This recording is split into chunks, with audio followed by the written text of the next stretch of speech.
বঙ্কিমচন্দ্র চট্টোপাধ্যায় রচিত রাধারানী গল্পটি আজ আলোচনা করব। তো রাধারানীর বাবা মারা যাওয়ার পর রাধারানীর মায়ের সঙ্গে তার এক জ্ঞাতির মোকদ্দমা হয়।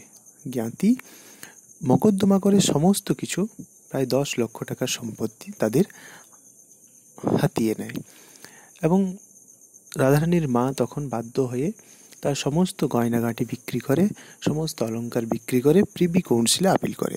সে সময় এখন যেমন হাইকোর্ট, সুপ্রিম কোর্ট রয়েছে, সে সময় প্রিভি কাউন্সিল ছিল সর্বোচ্চ আদালত। তো সেখানে আপিল করার পরও সেখানেও রাধারানীর মা হেরে যায়। তখন ভদ্রাসন থেকে, অর্থাৎ বাড়ি থেকে, সেই জ্ঞাতি রাধারানীর মাকে তাড়িয়ে দেয়। বাধ্য হয়ে রাধারানীর মা রাধারানীর হাত ধরে দূরে এক কুটিরে আশ্রয় নেয় এবং কায়িক পরিশ্রম করে, অর্থাৎ শারীরিক পরিশ্রম করে সে দিন কাটাতে থাকে। এইভাবে রোজ তার দিন আনা দিন খাওয়া চলতে থাকে। কিন্তু এইভাবে চলতে চলতে একদিন তার শরীর অসুস্থ হলো রথের পূর্বে। তখন অসুস্থ হয়ে পড়ায় সে আর কাজে যেতে পারল না, এবং কাজে না যেতে পারায় তার বাড়িতে খাবার থাকলো না। তার ফলে রাধারানী এবং রাধারানীর মা দুজনেই অভুক্ত অবস্থায় তাদের দিন কাটাতে হলো। এমন সময় রাধারানীর 10-11 বছরের হলেও তার মধ্যে যথেষ্ট দায়িত্ববোধ ছিল। তাই সে নিজেই বনফুলের মালা গেঁথে হাটে বিক্রি করতে যাওয়ার উদ্দেশ্যে হাটে বিক্রি করতে যাবে বলে রওনা দিল।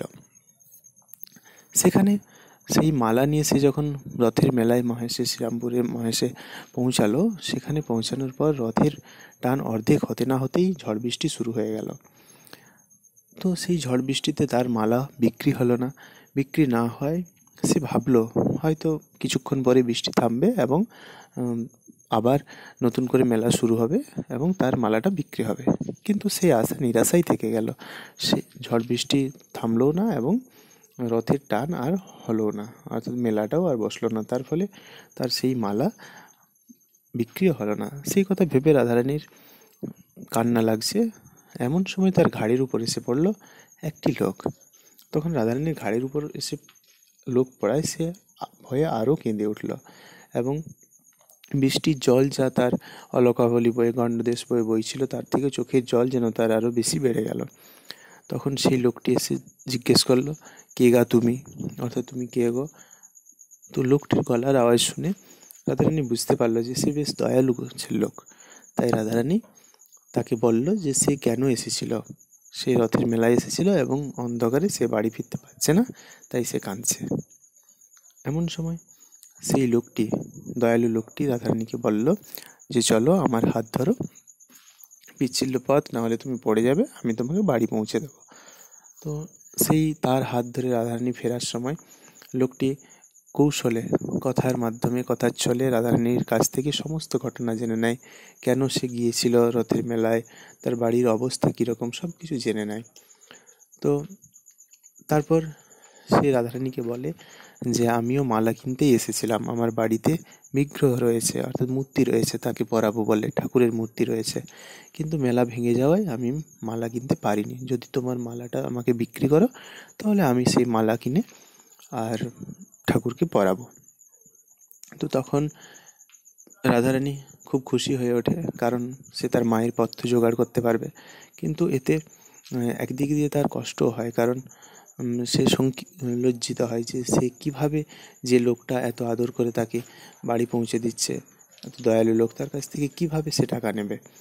কিন্তু তারপরেও সে টাকা গ্রহণ করলো, কারণ না হলে তার মায়ের পথ্য জোগাড় হবে না।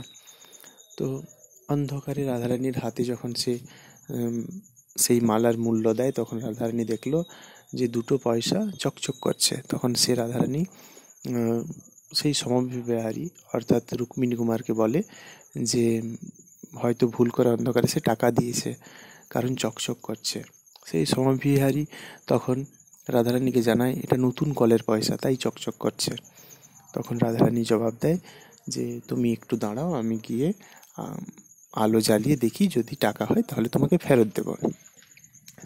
তখন রুক্মিণী কুমার জানায় যে ঠিক আছে, তুমি গিয়ে আগে কাপড় ছাড়ো, তারপর ফেরত দিও। তো রাধারানী তখন জানায় যে তার 2টো কাপড়, একটা ভিজে গেছে এবং এটা সে একদিকটা নিংড়ে আরেক দিকটা পরে, সে সবসময় ভিজে কাপড়ে থাকে, তার কোনো অসুখ বিসুখ হয় না। তো এরপর রাধারানী বাড়ি ঢুকে, যেহেতু বাড়িতে তেল ছিল না, তাই খড়ের চাল, সেই চাল থেকে খড় পেড়ে এবং চকমকি ঠুকে আগুন জ্বালাতে জ্বালাতে একটু দেরি হলো।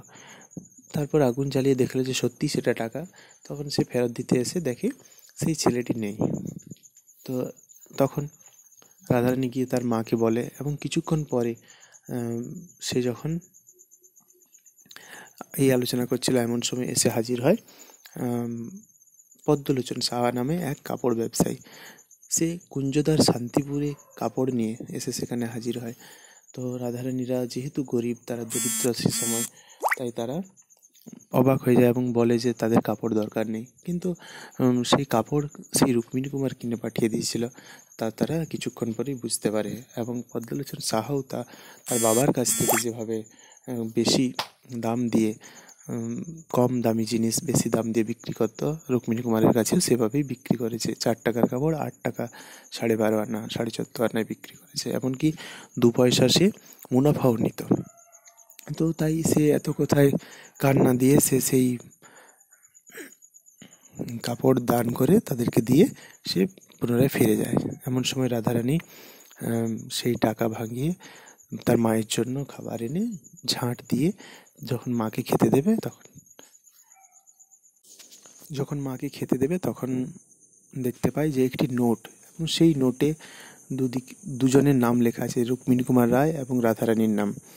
তো তখন রাধারানীর মা পরিষ্কারভাবে বুঝতে পারে সেটিও সেই ছেলেটি দিয়ে গেছে, এবং যেহেতু কেউ যদি চোরা নোট ভাবে, তাই সে নামটাও লিখে দিয়ে গেছে। তো পরদিন সকালে তারা চারদিকে অনেক খোঁজ খবর করলো, কিন্তু রুক্মিণী কুমার রায় নামে কোনো ছেলের কোনো খবর পেল না। এইখানেই গল্পটা সমাপ্তি ঘটছে।